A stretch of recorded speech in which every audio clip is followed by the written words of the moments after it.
When my husband Mark passed away, I thought I had prepared myself for the inevitable. We had been fighting a long, painful battle with his illness for nearly 3 years. Mark had been my high school sweetheart, the boy who passed me notes in chemistry class, the man who held my hand through every labor contraction, and the one who stood by me when life threw its cruelest storms our way. He was everything, my rock, my best friend, my partner, in every way that mattered. So, even though I knew the day would come, it didn't soften the blow when it did. He passed on a Thursday morning, the kind of still, gray morning that makes the world feel like it's holding its breath. Our son, Ethan, was just 18. A good kid, thoughtful and reserved, more like his father than he probably realized. I was worried about him, how he would handle losing the person who had been the steady compass in his life. But at that moment, I wasn't even sure how to handle my own grief, let alone guide him through his. We sat together in silence after the hospice nurse left, the quiet only broken by the ticking of the living room clock and the occasional creak of the old floorboards. Mark's body had already been taken, and all that remained was a deafening absence. Ethan looked at me like he wanted to say something but didn't know where to start. I couldn't find any words either. We were just two shadows in a house suddenly too quiet.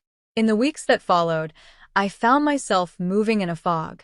I went through the motions, arranging the memorial, sorting through Mark's things, answering condolence messages, but it all felt mechanical.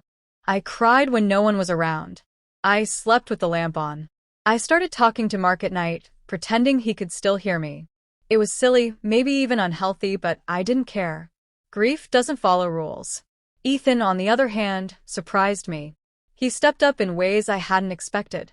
He started getting up early, cooking breakfast, helping me sort through the boxes in the garage, mowing the lawn before I even noticed it had grown out. But still, there was a heaviness in him, something he wasn't saying. I could see it in his eyes, the way he hesitated when he passed Mark's photo, how he kept his bedroom door closed more often than not. I gave him space, hoping he'd come to me when he was ready. One afternoon, about a month after the funeral, I came home from the grocery store and found the house unusually quiet. Normally, Ethan would greet me, offer to help carry bags. But this time, nothing. I called out his name, but there was no answer. I walked into the living room and noticed the back door, slightly ajar. I stepped outside and saw him in the backyard, hunched over something under the old oak tree. As I walked closer, I realized he had set up a small easel and canvas. Paint tubes were scattered around him, some open and some squeezed nearly empty. His clothes were splattered in color, his hands stained. I had never seen him paint before, not seriously. Sure, he'd taken an art class in sophomore year, but he never mentioned having any real interest. Yet here he was, completely immersed in it. I didn't say anything. I just watched from the porch, trying to make sense of what I was seeing. He didn't even notice me at first. His brush moved with such focus, such intention. It wasn't until the wind rustled the leaves that he turned and saw me. His eyes widened in surprise, like he'd been caught doing something he wasn't supposed to. "Mom," he said, wiping his hands on his jeans, "I didn't hear you come in." "It's okay," I replied gently. "What are you working on?" He hesitated, then stood and stepped aside, revealing the canvas fully. I gasped. It was a painting of Mark. Not a photorealistic copy, but something more alive, more emotional. His eyes seemed to look right at me. The detail in his smile, the way his face was lit with warmth, it took my breath away. "I started it after the funeral," Ethan said quietly. "I didn't know how to talk about it. I still don't. But when I pick up the brush, it's like I can hear him again." I walked over slowly, my hands trembling. "Ethan, this is beautiful. I didn't know you could do this." He shrugged, his voice barely a whisper. I didn't either. That night, I couldn't stop looking at the painting. He had captured something real, something words couldn't explain. It wasn't just a tribute. It was a message. A bridge between the grief we were drowning in and the love that still connected us to Mark. The next day, Ethan brought home more canvases. He didn't say much, just set up a little studio in the garage. Over the following weeks, he painted constantly, scenes from our life, moments he remembered with his dad, memories he'd never shared before. There was one of the three of us at the beach, Mark carrying Ethan on his shoulders. Another of Mark teaching him how to fix the lawnmower, their hands greasy and faces lit up with laughter. Each painting told a story. Each one made me cry. And then, one evening, Ethan brought in a large covered canvas and placed it on the easel in the living room. He stood silently for a moment before pulling the cloth away. I gasped again, even louder this time. It was a painting of me. Not me now, but me from years ago, young, laughing, looking at Mark like he was the center of my world. I remembered that day.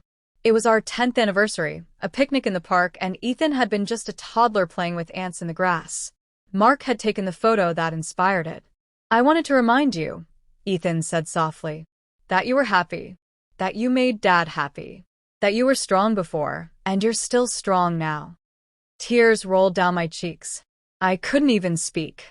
I just reached out and hugged him, the kind of hug that says everything without needing words.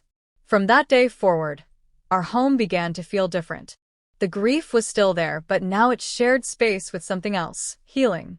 Ethan's paintings filled the walls, each one a window into a memory, a moment, a feeling we didn't want to lose. He even started sharing them online. One of his posts went viral, a painting titled "Goodbye, but Not Gone." It featured a shadowed figure waving from a distant hill, with a boy holding a paintbrush in the foreground. Suddenly, people were messaging him from all over, sharing their own stories of loss, telling him how much his art moved them. He was invited to showcase his work at a local gallery. I stood beside him on opening night, tears in my eyes as strangers admired the pieces that once lived only in our private grief. But it was what he did next that left me completely speechless. On the anniversary of Mark's passing, Ethan handed me a small package. Inside was a beautifully printed book titled "For Dad, From Us." It was a collection of all his paintings, accompanied by little notes and stories, some from Ethan, some from me, and even a few quotes from Mark's old journals that Ethan had quietly taken from his drawer. "I wanted to give you something permanent," he said, his voice shaking. "Something we can always hold on to." I couldn't hold back the tears. I clutched the book to my chest, overwhelmed by the depth of his love, his thoughtfulness, his quiet strength. My son had taken his grief and turned it into something breathtaking. He had not only healed himself, but helped me begin to heal too. That night, I lay in bed, the book open beside me, the lamp casting a soft glow over the pages. I thought of Mark, of the life we had, the love we shared, and the incredible young man our son had.